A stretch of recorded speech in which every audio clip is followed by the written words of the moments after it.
Qué gusto saludarlo, mi estimado doctor. ¿Cómo está usted? Igualmente, José, muchas gracias por la invitación y efectivamente una feliz Navidad, pero también lamentar que justamente en este momento están ocurriendo fallecimientos en nuestros niños de las comunidades indígenas.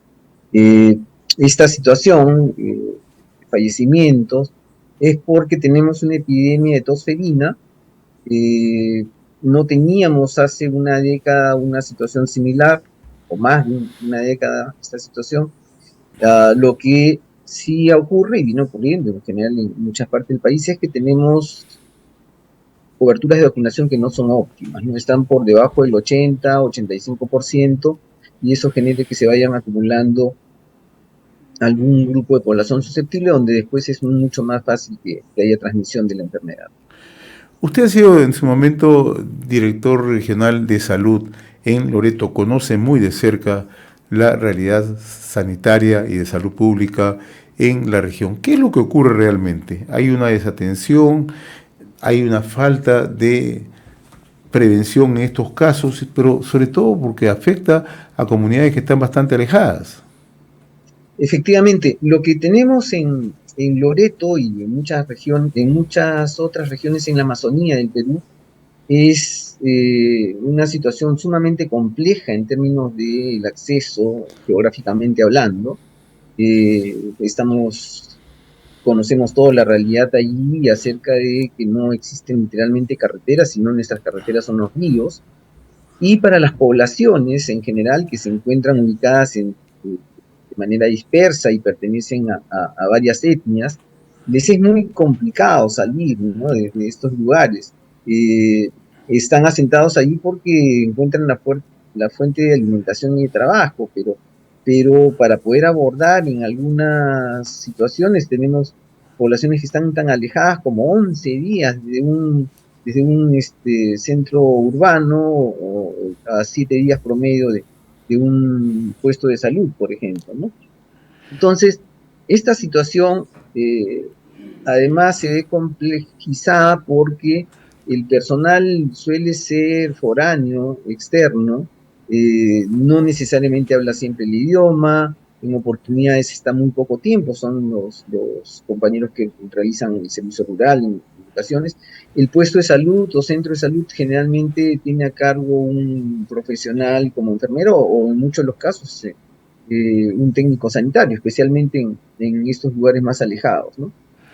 Entonces, sumando esta dificultad con los recursos humanos, los aspectos de la distancia en términos geográficos, tenemos el mantenimiento de nuestros equipos, ¿no? Por ejemplo, la cadena de frío requiere que tengamos nosotros sistemas de paneles solares, por ejemplo. En algunas ocasiones estos están fallando, y los mismos equipos necesitan mantenimiento y conservación.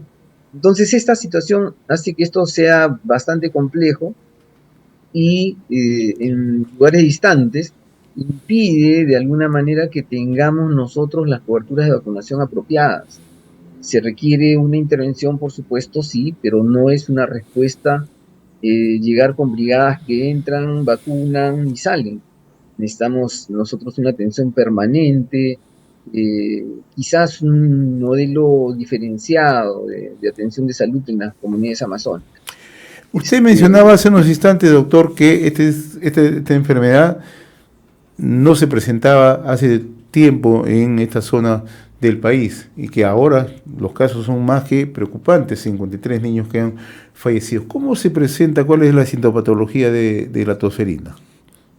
bueno, en principio es una enfermedad que es transmitida por una bacteria, la Bordetella pertussis.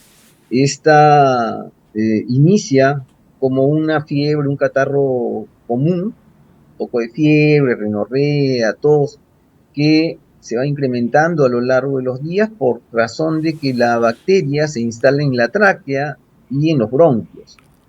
Y cuando se instala, genera una toxina. Esta toxina lo que hace es provoca la parálisis de los cilios, que son estos pequeños pelitos microscópicos que ayudan a expulsar cualquier rastro de polvo contaminante que se haya introducido a través de nuestras vías respiratorias. Y se genera una gran cantidad de moco, que es una respuesta del organismo para poder impedir de que sea agredido. Entonces, este moco no puede expectorarse apropiadamente porque los cilios no funcionan. De manera que se va acumulando, produce atelectasias, es decir, se pegan los tejidos de los bronquios, eh, no permiten una buena expectoración y comenzamos en una segunda etapa de esta enfermedad, casi 1 o 2 semanas después que hemos tenido este proceso respiratorio, que no ha dejado de generar síntomas, pero que eh, alrededor de al finalizar la primera o segunda semana, ya tenemos nosotros un esfuerzo por eliminarlo. Esto es generado además por la toxina, ¿no? Entonces, tenemos golpes de tos, 5 a 10 golpes de tos muy seguidos, al final de los cuales nos produce un estridor, es decir, una especie de apetito, de inspiración, que ese es una especie de chillido, algunos lo describen como un chillido de gallo, pero ¿qué ocurre? Junto con eso, en los niños más pequeños, este esfuerzo por toser les produce apnea, es decir, dejan de respirar momentáneamente los niños y se va agravando. En la medida que no recibes tratamiento, que no recibes atención, continúa agravándose y puede producir la muerte. La muerte se asocia a neumonías, se asocia a encefalopatías y obviamente a la misma situación de hipoxia que tenemos, ¿no? Las complicaciones van a surgir a partir de eso. Es muy peligroso en los niños menores de 1 año, por eso es que la vacuna se recomienda ponerla en principio a las gestantes, que durante el último trimestre tienen que tener vacuna de su gestación, el último trimestre de su gestación deben tener vacuna para proteger a los niños que recién nacen, y al recién nacido, a los 2, a los 4, a los 6 meses, un refuerzo al año y medio y otro a los 4 años. Entonces requiere bastante esfuerzo con las coberturas de vacunación, como hemos visto, y no siempre tenemos la posibilidad de zonas especialmente alejadas de tener las coberturas apropiadas, ¿no? Y hay un tema que resulta sustancial en esto. Usted nos ha explicado que se trata de comunidades bastante alejadas, incluso la única vía es trasladarse a través vía fluvial. Pero en esas zonas no hay ningún nivel de atención en salud, o sea, ni siquiera postas médicas hay en esas zonas. No, sí las hay. Lo que pasa es Sí. que son muy precarias, y ¿Ya? esa es una responsabilidad de inversión que tiene el Estado, ¿no? Yo me refería a Ya. que, por ejemplo, en la zona donde actualmente tenemos la epidemia, hacia donde se ha Ya. desplazado la epidemia, porque al inicio estaba en Latén del Marañón, ahora está en Urarinas, en Balsapuerto, donde están los Chawis, las etnias de los Pebas, en Yaguas. Tenemos alrededor, por ejemplo, de Uraninas, cerca de 10 establecimientos de salud pequeños, puestos de salud, pero son de material precario, ninguno es de material noble, por ejemplo, ¿no? Si bien tienen cadena de frío, una buena parte esta necesita mantenimiento.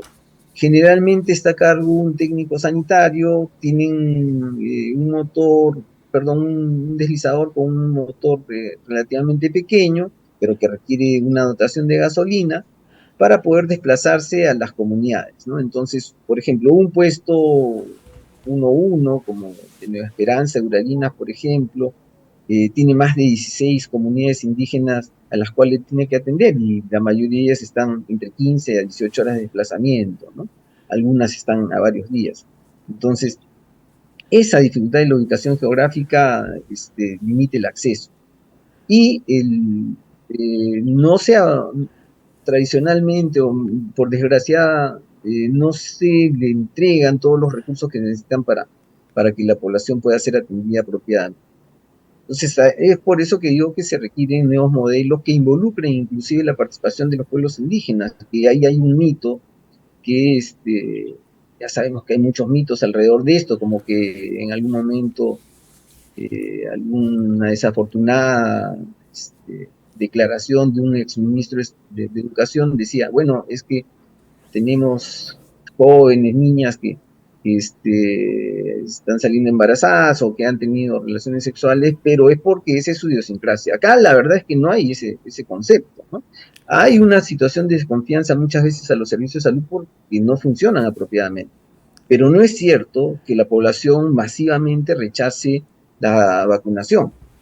De hecho, población de estas etnias que he mencionado se congregaron hace un par de días en el frontis del gobierno regional para pedir que se les provea de recursos para poder controlar esta situación de emergencia que ya lleva cerca de 3.000 casos y 53 fallecidos al momento, ¿no?